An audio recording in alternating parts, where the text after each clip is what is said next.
Está parecido, irmãos, amém? Vamos ministrar aqui o dízimo e a oferta. Abre suas Bíblias em 2 Coríntios capítulo 9. 2 Coríntios capítulo 9, versículo 6. Amém, irmãos?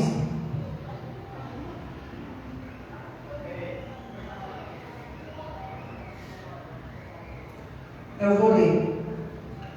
2 Coríntios 9, versículo 6.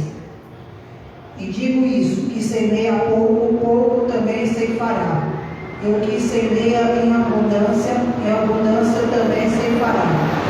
Cada um contribua segundo o que propôs no seu coração, não com tristeza ou com necessidade, porque Deus ama ao que dá com alegria.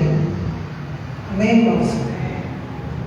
Irmãos, quando a gente deposita uma oferta, nós estamos depositando uma semente na obra do Senhor, para que o Senhor dê crescimento à obra. E quando a gente entrega o nosso dízimo, devolve ao Senhor aquilo que Ele mesmo colocou em nossas mãos, nós estamos fazendo isso com alegria, com gratidão, e se lembrando que se temos um recurso financeiro, é porque o Senhor preparou, o Senhor abriu a porta em nossas vidas, criou a situação de termos emprego, de termos saúde para nos levantarmos e irmos trabalhar. E principalmente, como eu sempre falo, e é um fato isso, é um investimento direto na obra, um investimento em almas, porque a porta vai permanecer aberta e pessoas vão entrar, vão aceitar o Senhor, vão ser reconciliadas, descer as águas do batismo, mas a gente conta os dízimos e as ofertas de cada um. Lembrando que o dízimo é só 10%. Assim que nós recebemos o nosso salário, a primeira coisa que a gente deve fazer é separar os 10% daquilo que recebemos. E a oferta voluntária, aquilo que o Senhor colocar em nossos corações. Mas o cristão verdadeiro, ele vem preparado, vem com tudo preparado de casa, principalmente a oferta, irmãos. Claro que Deus pode tocar no nosso coração, para que a gente entregue uma oferta na hora. Mas é bom a gente já vir preparado, vir já preparado de nossas casas, já orando, lendo a Bíblia, escutando louvores e principalmente tendo separado uma oferta para ofertar na casa do Senhor. Porque isso é fazer o melhor, isso é fazer com excelência para a obra do Senhor. E o Senhor conta com as nossas ofertas, os nossos dízimos, para que a obra permaneça aberta. E isso também é uma demonstração de fidelidade, de obediência, de adoração ao Senhor, de não perder a oportunidade de adorar a Ele, dizimando e ofertando, porque tem muitas passagens falando sobre dízimo e oferta, falando sobre Abraão, que foi o primeiro que entendeu sobre dízimo e oferta. Quer dizer, ele foi o primeiro, mas também teve Abel, que ele entendeu o significado do que é dar o melhor para o Senhor, tanto que o Senhor se agradou da oferta dele. A viúva pobre, que nós sabemos bem, ela depositou todas as moedas, o Senhor estava lá observando e viu que ela deu tudo o que ela tinha naquele momento. Ela não se preocupou em entregar e ficar sem. Que a gente tenha esse entendimento de tudo que vamos entregar ao Senhor, não se preocupar, não ficar pensando, se eu der, eu vou ficar sem. Não, o Senhor, Ele não vai deixar faltar nada, mas a gente precisa ter essa obediência, essa fidelidade de sempre dizimarmos, sempre ofertarmos, sempre entregarmos o nosso melhor, para que o Senhor continue nos abençoando, prosperando, abençoando nossos celeiros, abençoando nossa saúde. Isso não é uma troca, mas quando a gente verdadeiramente entende o significado de ofertar, de dizimar, isso vai ser algo natural em nossas vidas, não vai ser algo que nossos líderes vão ter que nos forçar, e principalmente Deus fazendo a porta se fechar em nossas vidas, ou fazendo a gente ficar enfermo. Mas a gente vai entender a necessidade de dizimar, de ofertar, e se lembrar que se entramos em uma igreja porque a porta estava aberta, porque tem dizimistas e ofertantes lá, investindo para que a porta permaneça aberta, para que a palavra seja pregada, para que outras almas entrem e sejam curadas. Amém, irmãos? Eu não vou me estender muito mais.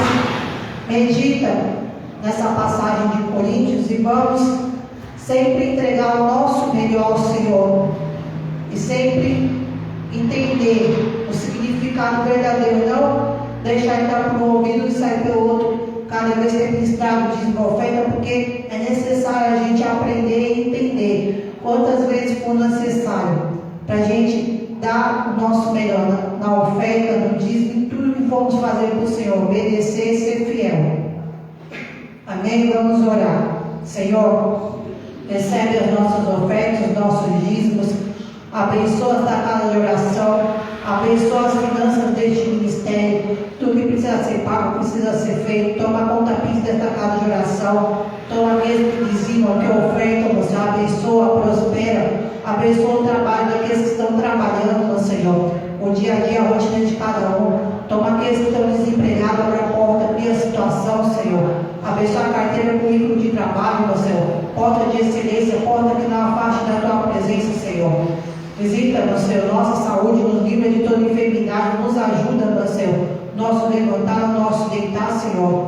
Visita aqueles que têm comércio, prepara clientes, meu Senhor. Visita aqueles que trabalham de maneira autônoma, meu Senhor, abençoa, cria oportunidades, prepara pessoas para ajudar, meu Senhor. Visita aquele que está endividado, meu Senhor, manda providência. Visita nossos celeiros, meu Senhor, e nos liberta, meu Senhor, de todo espírito da avareza, meu Senhor. Nos ajuda a compreender, meu Senhor, o significado, meu Senhor, de dizimar, de ofertar, de darmos o nosso melhor, de darmos, meu Senhor, com excelência, meu Senhor, para a tua obra, e investirmos, meu Senhor, financeiramente na tua obra, e temos alegria e gratidão, em nome de Jesus. Amém? Pode dizimar e ofertar com alegria na casa do Senhor.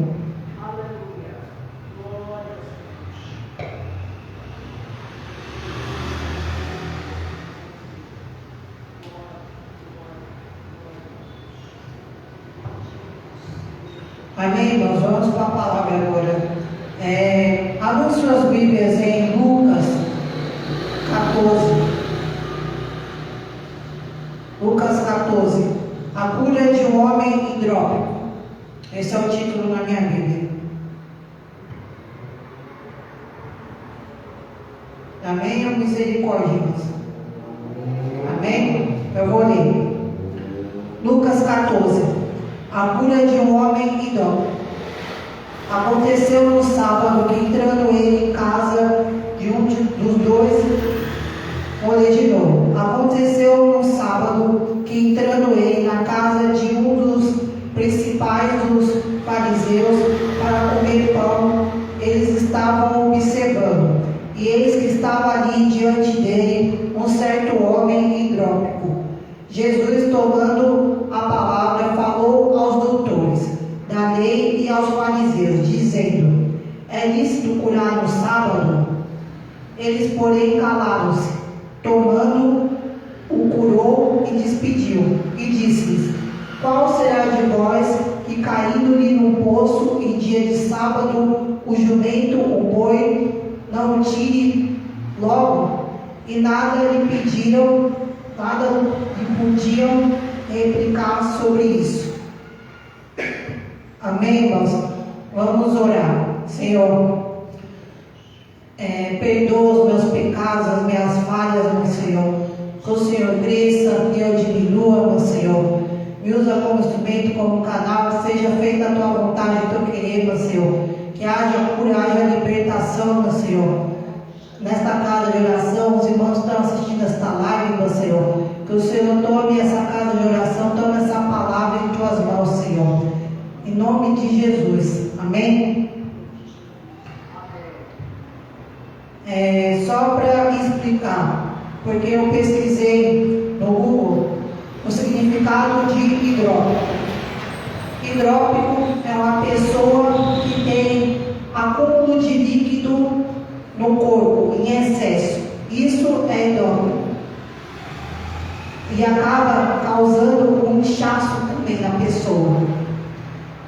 E esse homem, ele sofria dessa enfermidade. Ele foi curado por Jesus. Mas o interessante é que Jesus, ele sabia naquele momento que ele ia ser questionado por todos que estavam lá naquele momento de refeição, aquele momento que eles estavam lá comendo. Que ele ia ser questionado porque ele curou esse homem, curou no sábado. E nós sabemos bem que o sábado não se fazia nada, porque o sábado era um dia considerado um dia de descanso. E até hoje é assim. O sábado é guardado por muitas pessoas. Mas Jesus, ele veio para quebrar paradigmas, para quebrar coisas que o homem cria, coisas que não é Deus que falou. Mas ele foi lá e curou esse homem. E o interessante também é que ele estava cercado de fariseus, de doutores da lei, mas Jesus não se intimidou, e muito menos esse homem. Esse homem está lá, sentado numa mesa e sendo observado por Jesus, porque todos estavam lá na mesa, mas não estavam vendo que o sofrimento desse homem, a enfermidade que ele tinha, porque a Bíblia não fala quantos anos esse homem passou por esse sofrimento, de ter esse acúmulo de líquido, esse inchaço no corpo, porque eu tenho certeza que ele sofria, mas como muitas pessoas que passam por um processo de enfermidade, só fica calado. E Jesus, ele enxergou o sofrimento desse homem e fez questão de curar. E não se importou de ser questionado, porque operou esse milagre, operou essa cura no sábado. E ainda disse para aqueles homens da lei: se caísse um boi, uma jumenta, de um de vocês não iam correndo tirar do poço que caiu? E eu tenho certeza que aqueles homens ficaram sem palavras. Por quê? Porque se fosse um deles, com certeza eles iriam fazer isso. Não iam se importar de ser um sábado, ia dar um jeito discretamente de tirar a sua jumenta, o seu boi. Porque o ser humano é assim, é mais fácil questionar e criticar os outros do que olhar para si próprio, irmãos. E como nós estamos num culto de cura, libertação, quantas pessoas que estão ao nosso redor hidrópicas, inchadas, de sentimentos ruins, se a gente parar e pensar, muitas vezes nós estamos inchados. Pode não ser uma enfermidade na nossa carne, mas a enfermidade da alma, de sentimentos, decepções, frustrações, tristezas, angústias, uma enfermidade hidrópica, no emocional, no psicológico. Mas o Senhor, ele vem para curar por completo, porque imagine a transformação desse homem. Todos viram com os próprios olhos quando Jesus curou esse homem e ele deixou de ser inchado. A Bíblia não fala se ele era um homem gordo ou magro, mas todos viram, contemplaram que ele foi curado, que ele foi liberto daquele mal. Só ele estar lá e sendo observado por Jesus, Jesus se compadeceu, coisas que os homens da lei, os fariseus, não se compadeceram, não ajudaram esse homem em nada, pelo contrário, queriam ainda impedir de Jesus o curar, porque era sábado. E o sábado, como eu bem falei, vamos falar, é um dia de descanso, um dia que não se faz nada. Mas o Senhor deixou bem claro, não importa se é sábado, se é domingo, seja que dia for, é dia de trabalhar para o Senhor, é dia de curar, é dia de libertar, é dia de transformar, é dia de salvar uma alma que está aprisionada com enfermidade física ou enfermidade emocional, espiritual. E o Senhor, ele quer deixar bem claro libertação, que Ele quer curar cada um de nós. Não quer que a gente seja como esse homem hidrópico, o homem que era inchado. Eu tenho certeza que o inchaço dele não era só acúmulo de água no corpo, acúmulo de líquido no corpo, mas com certeza ele estava inchado de sentimentos ruins também. Porque muitos de nós a gente fica com a mente sobrecarregada, porque são muitas informações que a gente recebe na nossa vida, e muitas informações que muitas vezes a gente não sabe o que fazer. Tristezas, notícias ruins, a gente vai se abatendo, vai se frustrando e não vai buscando por cura, não vai buscando por transformação, e é necessário a gente ser curado, ser liberto disso e entender que quando somos libertos, somos transformados, irmãos. Vão chegar pessoas até nós, pessoas que estão passando por um problema semelhante ou mesmo problema que estamos enfrentando, mas a gente precisa se curar. E como se cura? Jesus, Ele cura cada um de nós. Basta a gente ter fé, confiar, acreditar, não se deixar abater pelas situações, pelas críticas, afrontas, e se lembrar, se Jesus fez este milagre, essa cura na vida desse homem hidrópico, Ele vai fazer na nossa vida também.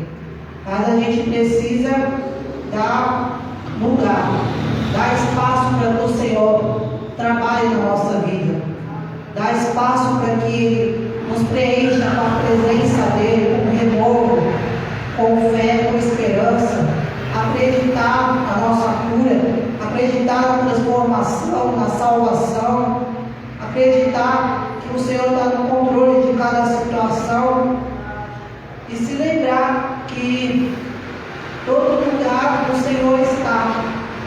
Até mesmo nesse momento, todos estavam lá comendo, e Jesus observou esse homem, viu que ele precisava de ajuda, precisava ser salvo, ser liberto daquele mal, porque o Senhor é o único que conhece as nossas dores, fraquezas, cicatrizes, aquilo que a gente precisa passar por um processo de cura, precisa ser tratado, precisa ter aquela ferida, aquela dor que seja estancada, que seja limpa. Jesus é especialista nisso. Nós sabemos bem quantas curas, quantas pessoas foram curadas, foram libertas, foram transformadas, receberam uma cura de Jesus por completo, irmãos. Porque Jesus, Ele não cura só pela metade, mas Ele cura por completo, da cabeça aos pés, para sermos testemunho vivo e as pessoas verem. Imagine esse homem andando pela cidade, todo mundo abismado, falando entre si. Mas não era aquele homem que era inchado e agora não está mais inchado? Ele contando para todos: eu não sou mais um homem hidrópico, porque eu fui curado por Jesus. Jesus me libertou desse mal. E é isso que o Senhor quer fazer nas nossas vidas, nos libertar das amarras do maligno, quebrar as cadeias, quebrar as setas, macumba, praga, palavra de maldição, despedaçar todo o jugo de nossas vidas, alcançar a nossa família, mudar o cativeiro. É isso e muitas outras coisas que o Senhor quer fazer em nossas vidas, mas a gente precisa tomar um posicionamento, buscar estar no lugar certo. Esse homem estava no lugar certo e na hora certa, e Jesus o observou e curou ele. E o Senhor espera isso, que a gente esteja no lugar certo, na hora certa, porque Ele está nos observando cada passo que a gente dá para Ele. Cada vez que a gente clama por cura, por libertação, o Senhor se move ao nosso favor. Mas a gente precisa se mover até Ele também, para que Ele trabalhe, para que Ele nos favoreça, naquilo que a gente tem pedido, não só por nós mesmos, mas principalmente nossa casa, nossa família, porque o Senhor Ele conhece, sabe o que temos pedido, o que temos apresentado, mas a gente precisa perseverar, acreditar, não desistir, não retroceder naquilo que temos pedido ao Senhor. E cura e libertação é fundamental na vida de um cristão. Como a gente vai falar de cura e de libertação se a gente não foi curado, se a gente não passou por um processo, seja um processo longo, cansativo, desgastante, ou um processo curto, ou uma enfermidade na carne, ou mesmo uma enfermidade na alma. Ser liberto de algo, ser liberto de vício, de idolatria, de prostituição, ser liberto de depressão, de ansiedade, testemunhar isso para as pessoas. A gente precisa ter este testemunho, ser esse testemunho vivo, porque o mundo não lê a Bíblia, o mundo lê a vida de quem serve ao Senhor, olhando as nossas escolhas, as nossas decisões, tudo que a gente faz na nossa vida, na nossa rotina, no nosso dia a dia, porque estamos cercados de testemunhas e as pessoas esperam só o momento de fragilidade, o momento que a gente vai tropeçar e cair, mas o Senhor é aquele que levanta. E precisamos sempre reconhecer que precisamos de cura, de libertação na nossa vida, assim como precisamos orar, buscar. Os tempos são maus, Jesus está voltando, as coisas vão se complicando cada vez mais enfermidades, catástrofes naturais, coisas que a gente olha e entende que está se cumprindo o Apocalipse. Jesus está voltando e a gente precisa estar preparado, precisa estar na arca. A arca é a igreja e precisa, independente se tiver pessoas ou não ouvindo a palavra, pregar a palavra, se tiver pessoas ou não dentro da igreja, fazer a nossa parte, fazer o índio, porque o Senhor está contemplando o esforço, a dedicação, o cansaço, muitas vezes a exaustão de fazer as coisas para Ele. Mas a gente precisa pedir para o Senhor nos curar, nos libertar, nos transformar e deixar de sermos pessoas hidrópicas, pessoas inchadas de egoísmo, de prepotência, de arrogância e muitos outros sentimentos que nos fazem mal, que nos contaminam, que afastam a presença do Senhor. Mas sim ter os frutos espirituais, ter sabedoria, discernimento, direção, estratégia, pedir para o Senhor nos revestir, nos capacitar, nos ajudar em tudo que vamos fazer.